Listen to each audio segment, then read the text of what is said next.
بسم الله، اللهم صل وسلم وبارك على سيدنا محمد وعلى آله وصحبه أجمعين. هنبدأ اليوم بالخير وبفعل الخير وبعمل الخير وبذكر الله وبالنية كده وبأي دعوة انتي وبتعملي أي حاجة كده خير.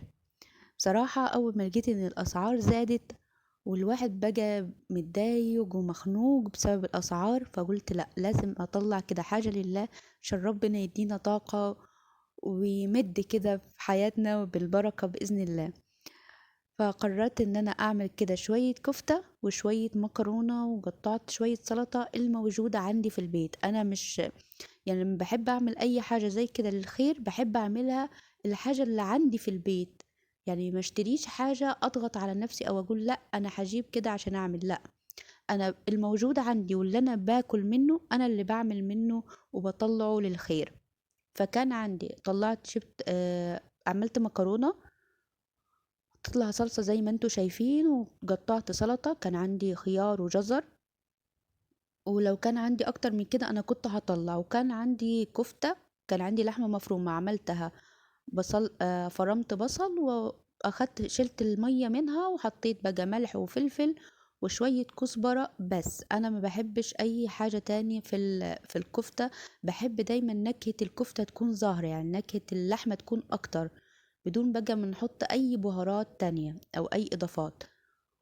وببتدي ان انا كده اصبحها. وعايزه اقول لكم انا ببدا على طول من اول ما بصحى من النوم، يعني شايفين كوبايه الشاي انا لسه ما كنتش فطرت وقلت هعملها لغايه ما كوبايه الشاي تبرد شويه هكون انا عملت الكفته وعملت كمان المكرونه. وكنت انا ناويه ان انا هطلع اللفت اللي انا مخليلاه، بس لقيته اللي هو لا لسه مستواش، يعني فحرام ان انا اطلعه.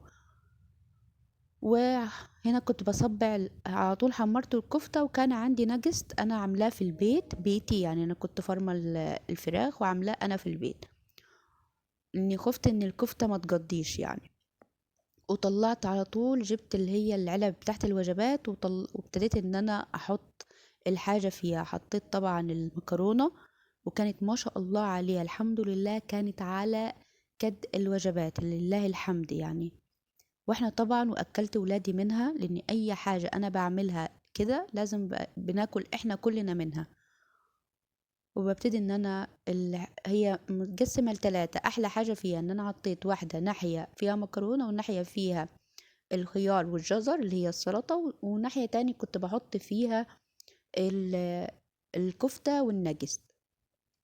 يعني كنت بحط 2 كفتة مثلا، واحدة نجس او 2 نجس وواحدة كفتة او 3 كفتة، زي ما بصراحة زي ما كانت بتيجي معايا يعني.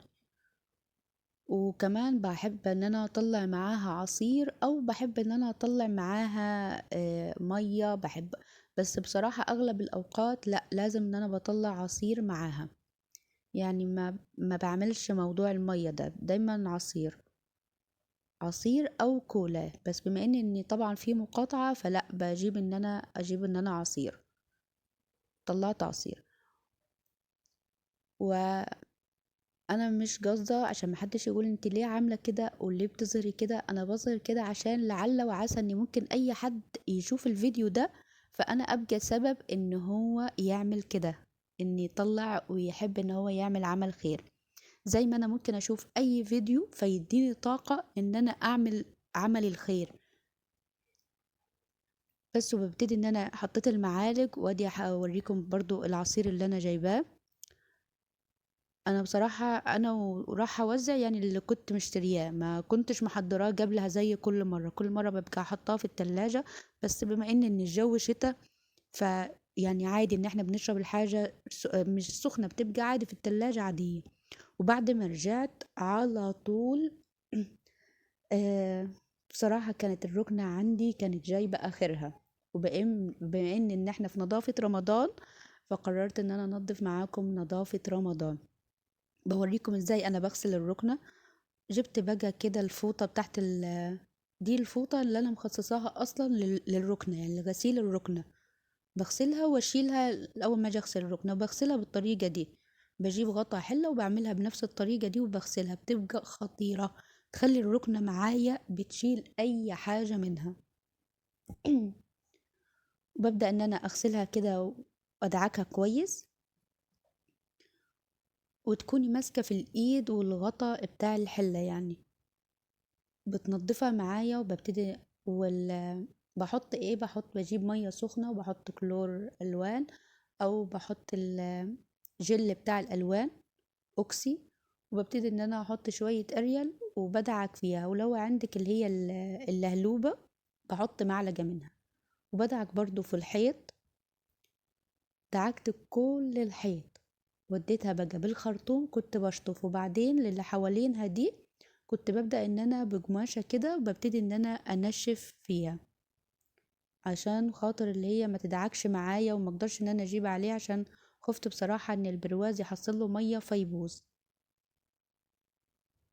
وبرضو غسلت البلكونة وببدأ ان انا اغسل فيها، بس انا كنت عايزة اغسلها بالمية والخرطوم، اجيب كده على حته البلكونة، بس لقيت ان في حد تحت، يعني تحت في الشارع بيعدي، فبصراحة قلت لا حرام. وببدأ ان انا كنت بغسل بصراحة دعكت وافتكرت كل ذكرياتي، وببدأ ان انا ادعك. شايفين التراب؟ كنت ركناها بصراحة، قلت لا شايفين، ما انصحكمش ان اي حد يعمل فيشة في البلكونة، عشان بجد ان هي صفرت. شايفين تراب؟ طبعا دي نظافة رمضان، امي ربنا يديها الصحة واختي طبعا هم اللي علموني بصراحة ان في نظافة رمضان قبل رمضان، وفي نظافة العيد وعيد الاضحى، وكل سنة وانتوا طيبين في كل مناسبة، ودخول الصيف ودخول الشتاء، طبعا دي نظافة احنا بنقضيها حياتنا والسنة كلها نظافة احنا عندنا في الصعيد. وببدأ كده اغسل البلكونة واغسل البيبان بتاعت البلكونة او البلكونات، وبدعك فيها، وطبعا لازم ندعك كويس، ودي النظافة اللي هي بتاعت اللي هي خلاص، يعني انا مش هدعك تاني بتاعت النظافة بتاعت قبل رمضان، ان انا خلاص غسلت الحيط الحمد لله وخلاص كده. يعني المسحة الجاية بإذن الله اللي هي طبعا مش قبل رمضان على طول، لا المسحة الجاية برضو في مسحة تاني، بس اللي هي مش هدعك حيط، ومش يعني خلاص الحيط خلاص كده غسلته انا والحمد لله. فببدأ ان انا هبدأ في اي وقت انا امسح عادي مسيحي العادي اللي هو بالخرطوم او بالجردل او اللهلوبة او اي حاجة يعني. وهنا دي الانبوبة ربنا يديها الصحة والعافية، حماتي ادتهاني عشان خاطر انا لسه مركبتش غاز، انا لغاية الان قاعدة على الانبوبة من بعد ما حولت الشقة بتاعتي. فبدعك كده فيها في الارض وبدعك في الحيط، غسلت الحمد لله، قوموا وتنشطوا وخلوا كده في نشاط، ودعكوا الأرض وامسحوا. جد النظافة دي حلوة. كده أنا جبت الخرطوم وهبدأ إن أنا أرش كده وهمسح كده، خلاص اللي هو غسلت الحيط ودعكت في الأرضيات، فخلاص إن أنا هشطف كده وعلى طول همسح بالمساحة. احنا بصراحة في الصعيد أو يمكن في بيوت كتير مصرية احنا ما عندناش موضوع الشرشوبة ده كتير، يعني نادرا ما يحصل. يعني ممكن امسح مرتين بالشرشوبة، ولا مرة خلاص اديها بالخرطوم اللي هو كفاية بقى شرشوبة. كل سنة وانتوا طيب.